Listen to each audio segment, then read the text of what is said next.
Story 1. To start, I'm a 46-year-old female, married, and have 3 kids. 10 years ago, we came into a lot of money.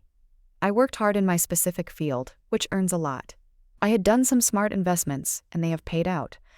I've been steadily adding to my bank account for these years. My husband considers this my money, we don't have a prenup. Hence, I will talk as if it is mine. When the first windfall came, I did what my husband and I always discussed: if we would have the money, the mortgage was paid off, I bought a new car, and I managed to buy a nice house in our favorite holiday destination. We rent this one out to a very nice family for most of the year. We set up college funds for our children, each an equal amount, which should be enough to pay for 5 years. If there is money left from the fund, the children can use this as a down payment on their own house or apartment. When the money kept coming in, thanks to the investments in my work, I looked towards what could be done for my immediate family. My husband has 2 sisters, and we have 5 nieces and nephews on his side from one of the sisters. My brother has 2 children as well. It was decided that all of the nieces and nephews would have college funds as well, for the same amount as my children, under the same strict stipulations. I would get the information about the cost and make sure everything is paid. My eldest niece had already started college, so I paid the amount already paid to her parents to keep everything fair. She managed to finish within the 4 years and has some money left. I had an accountant, a dear friend, find out what would be beneficial to my brother and one of my seals in regards to their mortgage. I paid off the majority for both of them. My parents were sent on a nice trip since their house is already paid off, and for both my in-laws, as another sister-in-law rents. So I paid a certain amount so they can save that money. Part of the money goes to charity at home and abroad. I also set up some college funds for the children of our closest friends and family members. As a treat, hubby Lo and I went on a vacation paid for by me with both my own extended family and his. Now, at this point, everyone is very grateful. However, one of the sisters-in-law always has a need to be in the spotlight, or that one or all of her children need to be. She's nice to my face, but I know for a fact that she has been bad-mouthing me, making passive-aggressive remarks about me, my work, and my person, but always in such a manner that you would be the slash if you would say something. My usual tactic, and one that works always, is to play the innocent dumb one and nitpick on what she says. I have managed to shut her up many times without being classified as a... So, the past few years, the sister-in-law has been hinting that I should pay for a very nice, all-inclusive resort holiday for her and her family abroad since I have the money. Note, they have money saved that would initially have been used for the college funds of their kids. Money that has barely been used, COVID hit, and she has been silent. She and her husband took and still take it very seriously. Now that restrictions are mostly lifted, she had a birthday party for her and her son since her son really wanted to have a party. No biggie. We show up with a gift for her and her son, and all is well. Birthday boy got a voucher to buy a tent or the camping gear he wanted, still got a voucher to use however she wanted. I added some sunscreen, drinks, and such, as I knew she wanted to go on a holiday of some sorts. Or so we thought. She asks what our holiday plans are. We say that we won't be crossing any foreign borders, staying in our home country, but we booked a cabin somewhere for a week. Very nice, not luxurious or anything. We would still need to cook and do the grocery shopping. Still, she starts on the how nice we are still thinking about what we want to do. My lovely hubby and I both have an inkling what she's hinting at, but we start spouting ideas in the hopes of avoiding tragedy. We have family at one place, maybe they could stay there for a weekend or so. There is a campsite somewhere else with entertainment for children of various ages. Then it comes. She shows us something she found on the World Wide Web, and to be honest, it looks amazing. Not too luxurious, but still very nice. All-inclusive water park for the kids, spa center, the whole shebang.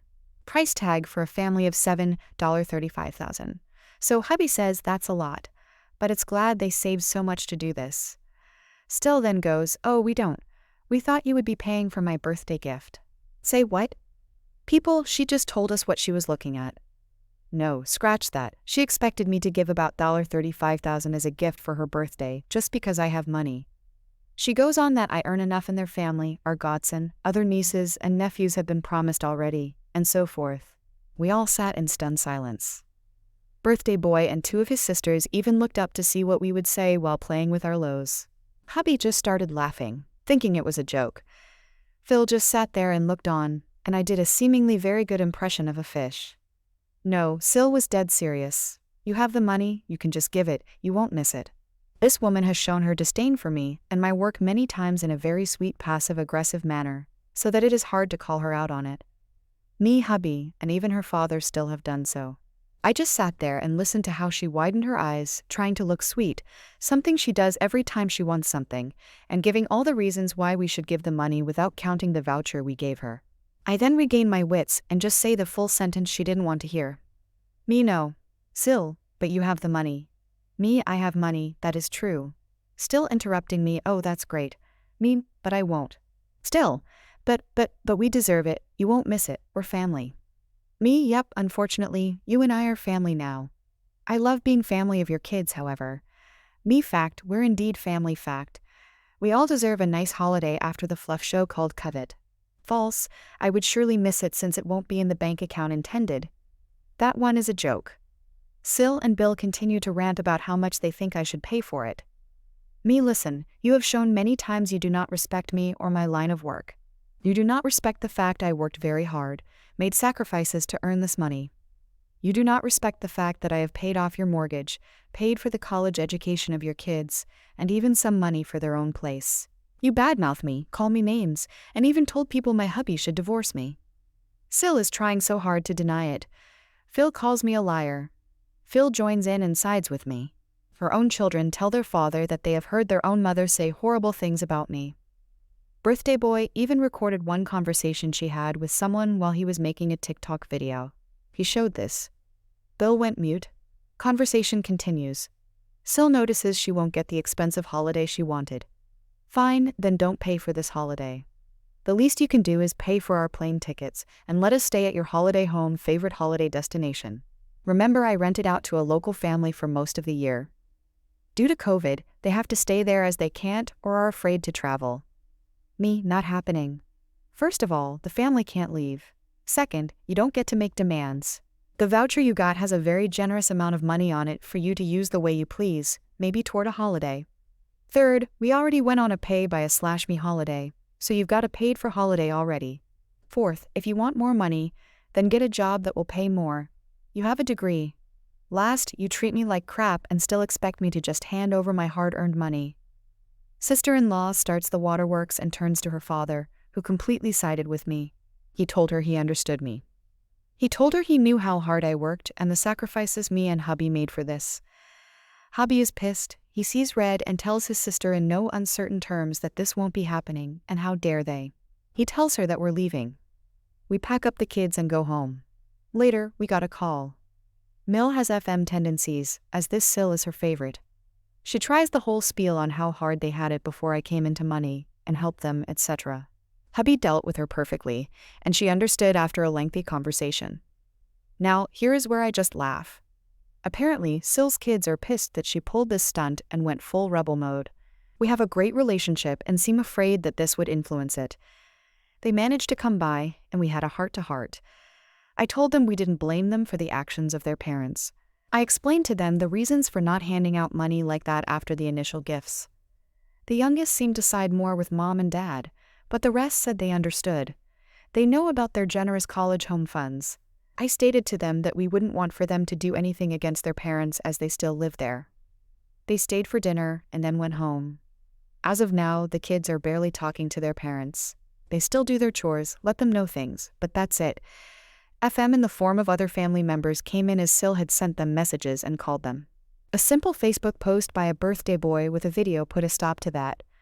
Sil and Bill had an enormous backlash by the FM calling them out. They have been uninvited to certain events. We have received apologies from the FM. Some told me that they had a hard time as they understood both her and me. The only thing that bothers me is the fact that my pill are caught in the middle, especially my Mill, who is very family-oriented.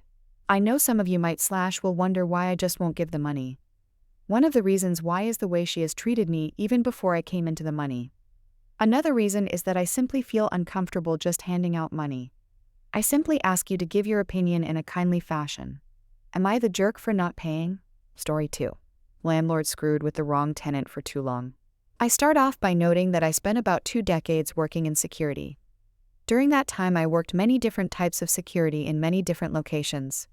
The one that matters for this story was time spent in the rental housing tribunal in a major city, as a kind of bailiff. For those not knowing what that is, think a courtroom, in a major city anyway. In a smaller town, it'll probably be an event room in a hotel or community center, as you'd see on TV, but with less formality and an adjudicator instead of a judge. They functionally are the same thing to landlords and tenants, but they definitely aren't the same thing.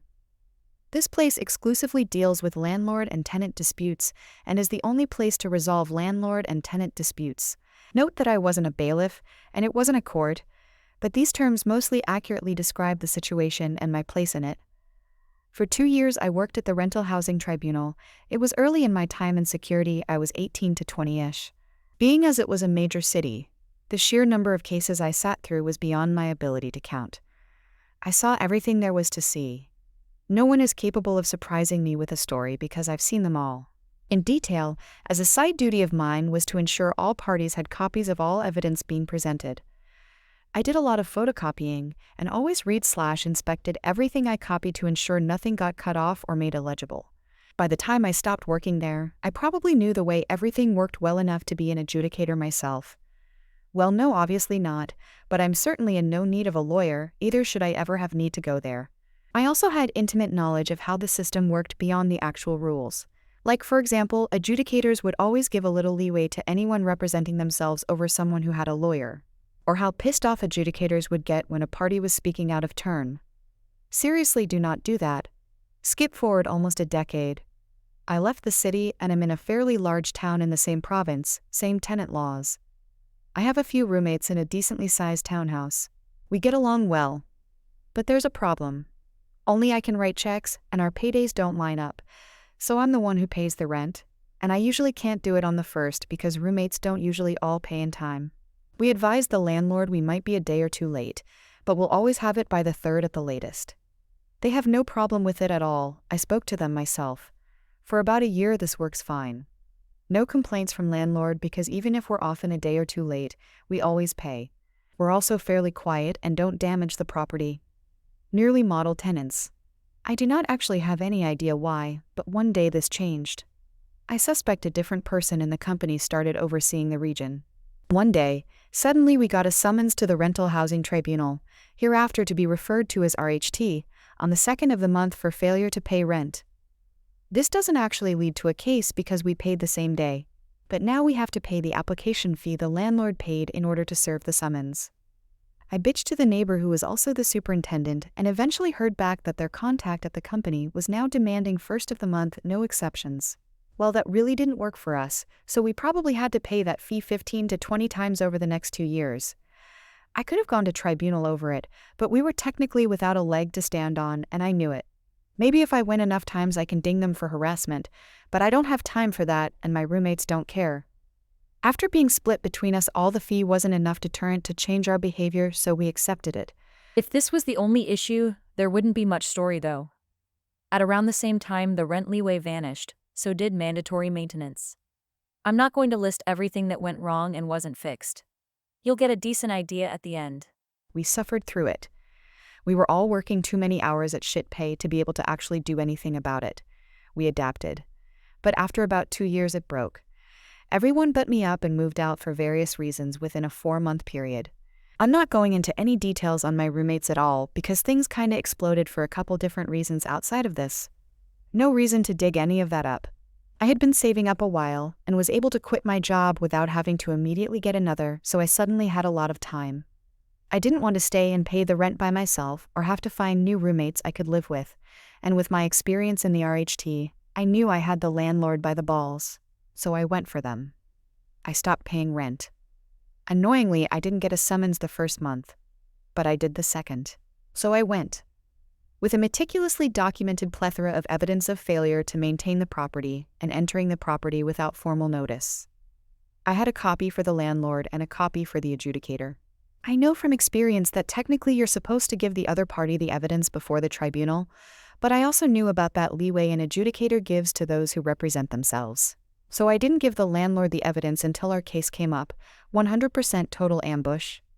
They argued they were ambushed, but the adjudicator just dismissed the case, dressed me down a little, and told me to file my own summons as I should have done. This was the petty revenge. The landlord and lawyer drove 3 hours to get there for nothing. Worse than nothing. I filed my own summons, and the big day shows up. It's been about 4 months of me not paying rent at this point. I'm prepared to if I lose, but I don't think I'm going to lose. The whole thing could not have gone better. I had 20 to 30 pages of evidence and 20-odd photographs. They had nothing. They had no actual defense for our water heater being out for 6 months or us not having a fridge for a year, just to mention 2 severe issues. Their entire defense rested on us being late for rent, which actually worked against them once. That led to the adjudicator learning how many times we'd paid the application fee, and lies that had no evidence to support them. They even talked over me a few times, and I saw in his eyes the one time I opened my mouth to protest during their turn to speak, but forced myself to shut up with every gram of willpower I had, so only a squeak came out. The adjudicator respected me. He had no respect for the landlord. I had won on every possible front. The only question was how much. It was more than I'd ever seen. I got 9 months of free rent, and the landlord was ordered to have everything fixed before the next month was over, or I'd get more. I gave notice I was leaving at the end of the 8th month and left at the end of the 9th. Because the landlord had never renewed the lease, I didn't have to give him the 3-month notice the lease specified. If you want a figure to put to it, I basically got a $13,000 judgment in my favor, adjusted for inflation and rounded. I also made the landlord and lawyer drive 3 hours twice only to lose. The landlord's face was so red at the end, I thought he'd have a heart attack. He didn't though. Bye, Mark. Edit to clarify a few things based on questions. I also want to add, for those good landlords out there, I do feel you. My time in the RHT was eye-opening. For every bad landlord, there are 10 bad tenants easily. There's a massive debate of debates to have over the whole thing. I'll only say that I do sympathize with the good landlords out there. I'm not trying to paint all landlords as terrible.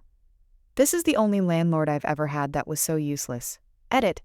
I've revised my estimate of the ratio based on a little research and some comments from 30 tenants per landlord to 10. I'm probably still wrong, but the sheer number disparity between landlords and tenants effectively requires there be more bad tenants than bad landlords, simply because there are so many more tenants than landlords. I'm going to leave it at that and just beg you not to rip me apart from either side. I'm intimately aware of the problems both good landlords and good tenants face, and my sympathy goes out to both sides. If you've made it to this point, you're a beast.